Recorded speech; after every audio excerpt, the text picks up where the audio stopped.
Hello hi ನಮಸ್ತೆ ಸ್ನೇಹಿತರೆ, welcome back to Malnad log. ಹಾಗೆ ಮಕರ ಸಂಕ್ರಾಂತಿ ಹಬ್ಬದ ಹಾರ್ದಿಕ ಶುಭಾಶಯಗಳು. ಈ ದಿನ ನಾನು ಭೀಷ್ಮ ಪಿತಾಮಹರ ಬಗ್ಗೆ ಸಂಪೂರ್ಣ ಮಾಹಿತಿಯನ್ನು ನಾನು ನಿಮ್ಮ ಮುಂದೆ ಪ್ರಸ್ತುತಪಡಿಸ್ತಾ ಇದ್ದೇನೆ. ನಿಮಗೆ ಭೀಷ್ಮ ಬ್ರಹ್ಮಚಾರ್ಯ ಪಾಲನೆಯನ್ನು ಮಾಡ್ತಿದ್ರು ಅಂತ ಗೊತ್ತು. ಆದರೆ ಅವರ ತಂದೆ ತಾಯಿ ಯಾರು, ಅವರಿಗೂ ಮಕರ ಸಂಕ್ರಮಣಕ್ಕೂ ಏನು ಸಂಬಂಧ ಅಂತ ಇಂದಿನ ಈ ವಿಡಿಯೋದಲ್ಲಿ ನಾನು ನಿಮಗೆ ಹೇಳ್ತಾ ಇದ್ದೀನಿ. ಹಿಂದೆ ಪುರಾಣ ಕಾಲದಲ್ಲಿ ಮಹಾಭೀಷ ಎಂಬ ರಾಜನಿರ್ತಾನೆ. ಆತ ಅತಿಯಾದ ಧಾರ್ಮಿಕನು ಹಾಗೂ ಪುಣ್ಯವಂತನು ಕೂಡ. ಅನೇಕ ಯಜ್ಞಗಳನ್ನು ಹಾಗೂ 100 ಅಶ್ವಮೇಧ ಯಾಗಗಳನ್ನು ಮಾಡಿ ಅದರ ಪುಣ್ಯದಿಂದ ಸ್ವರ್ಗಕ್ಕೆ ಹೋಗಲು ಅರ್ಹನಾಗಿರ್ತಾನೆ. ಹಾಗೆ ಸ್ವರ್ಗಕ್ಕೆ ಹೋಗಿ ಅಲ್ಲಿ ಸಂತೋಷದಿಂದ ಕೂಡ ವಾಸವಾಗಿರ್ತಾನೆ. ಹೀಗಿರುವಾಗ ಒಂದು ದಿನ ಬ್ರಹ್ಮದೇವನ ಸಭೆ ನಡೆಯುತ್ತೆ. ಅಲ್ಲಿ ಎಲ್ಲ ದೇವತೆಗಳು ಮತ್ತು ತನ್ನ ಧಾರ್ಮಿಕ ಪುಣ್ಯದಿಂದ ಸ್ವರ್ಗಸ್ಥನಾಗಿದ್ದ ಮಹಾಭೀಷ ಕೂಡ ಇರ್ತಾನೆ. ಇದೇ ಸಭೆಯಲ್ಲಿ ಮಾತೆ ಗಂಗೆ ಕೂಡ ಇರ್ತಾರೆ. ಸಭೆಯಲ್ಲಿ ನಡೆದಂತ ಕೆಲವು ಅಚಾತುರ್ಯದಿಂದ ಗಂಗೆ ಮತ್ತು ಮಹಾಭೀಷರು ಮಾನವರಾಗಿ ಭೂಮಿಯ ಮೇಲೆ ಹುಟ್ಟುವ ಶಾಪವನ್ನ ಪಡೆಯುತ್ತಾರೆ. ಕಾಲಾನಂತರ ಮಹಾಭೀಷನು ಹಸ್ತಿನಪುರದ ರಾಜ ಶಾಂತನುವಾಗಿ ಭೂಮಿಯ ಮೇಲೆ ಹುಟ್ಟುತ್ತಾನೆ. ಕೆಲವು ವರ್ಷಗಳ ನಂತರ ಬೇಟೆಯಾಡಲು ಕಾಡಿಗೆ ಹೋದಾಗ ನದಿಯ ತೀರದಲ್ಲಿ ಗಂಗೆಯನ್ನು ನೋಡಿ ಆಕರ್ಷಿತನಾಗಿ ಪ್ರೇಮ ಪ್ರಸ್ತಾಪವನ್ನ ಮಾಡ್ತಾನೆ. ಆಗ ಗಂಗೆಗೆ ತನ್ನ ಹಿಂದಿನ ಶಾಪದ ನೆನಪಾಗಿ ಈ ಮದುವೆಗೆ ವಿವಾಹ ಒಪ್ಪಿಗೆಯನ್ನ ನೀಡ್ತಾಳೆ. ಆದರೆ ಅದಕ್ಕೊಂದು ಷರತ್ತನ್ನ ಕೂಡ ದೇವಿ ಗಂಗೆ ಇಡ್ತಾರೆ.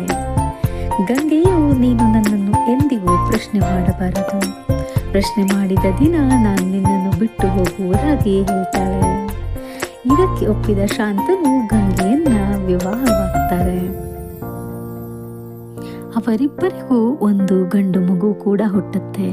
ಹುಟ್ಟಿದ ಮಗುವನ್ನ ಗಂಗೆ ನದಿಗೆ ಎಸೆದು ಬಿಡುತ್ತಾಳೆ.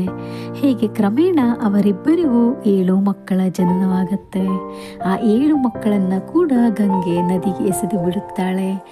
ಆಗ ಶಾಂತನುವಿಗೆ ಕೋಪ ಬಂದರೂ ದುಃಖವಾದರೂ ಕೂಡ ಅದನ್ನು ತಡೆ ಹಿಡಿದು ಸುಮ್ಮನಿರುತ್ತಾರೆ, ಕೇವಲ ಹೆಂಡತಿಯ ಮೇಲಿನ ಪ್ರೀತಿ ಮತ್ತು ಮೋಹಕ್ಕಾಗಿ.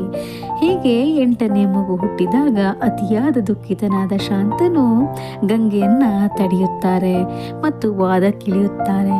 ಇದರಿಂದಾಗಿ ವಿವಾಹದ ಷರತ್ತು ಭಗ್ನಗೊಳ್ಳುತ್ತದೆ. ಪ್ರಸ್ತುತ ಸ್ಥಿತಿಯನ್ನು ಶಾಂತನುವಿಗೆ ಹೇಳಿ ಹುಟ್ಟಿದ 7 ಮಕ್ಕಳು ಕೂಡ ವಸಿಷ್ಠರ ಶಾಪದಿಂದಾಗಿ ಭೂಮಿಗೆ ಬಂದ ವಸುಗಳು ಎಂದು ಹೇಳಿ ತನ್ನ 8ನೇ ಮಗುವಿನ ಜೊತೆಗೆ ಮಾಯವಾಗುತ್ತಾಳೆ.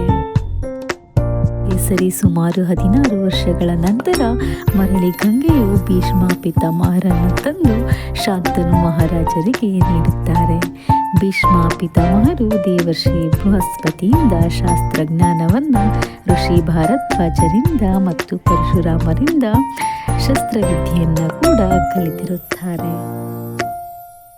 ಹಾಗೆ ಕಾಲಾನಂತರ ಶಾಂತನು ರಾಜನು ಸತ್ಯವತಿ ಎಂಬಾಕೆಯನ್ನ ಇಷ್ಟಪಟ್ಟು ವಿವಾಹವಾಗುವುದಾಗಿ ಕೇಳಿದಾಗ ಸತ್ಯವತಿಯ ತಂದೆ ಸತ್ಯವತಿಯ ಮಕ್ಕಳೇ ಸಿಂಹಾಸನವೇರಬೇಕೆಂದು ಬಯಸುತ್ತಾರೆ.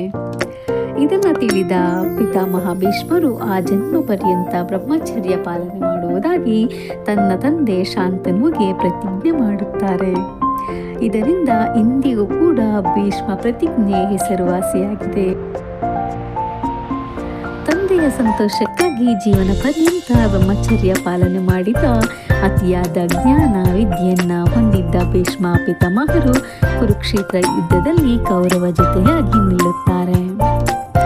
ಕುರುಕ್ಷೇತ್ರದ ಮೊದಲ 10 ದಿನಗಳ ಕಾಲ ಕೌರವ ಸೇನೆಯ ಮುಖ್ಯಸ್ಥರಾಗಿ ಯುದ್ಧವನ್ನು ಕೂಡ ಮಾಡ್ತಾರೆ.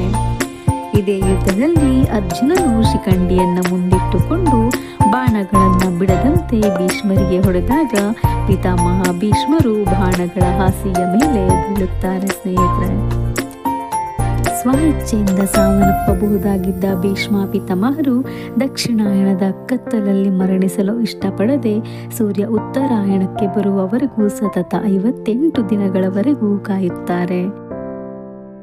ಸಾವಿಗಾಗಿ ಕಾಯುವ ದಿನಗಳಲ್ಲಿ ಯುಧಿಷ್ಠಿರನಿಗೆ ರಾಜಧರ್ಮ, ಮೋಕ್ಷಧರ್ಮ ಮತ್ತು ಆಪದ್ಧರ್ಮಗಳ ಬಗ್ಗೆ ಅಮೂಲ್ಯವಾದ ಉಪದೇಶಗಳನ್ನು ಕೂಡ ನೀಡ್ತಾರೆ.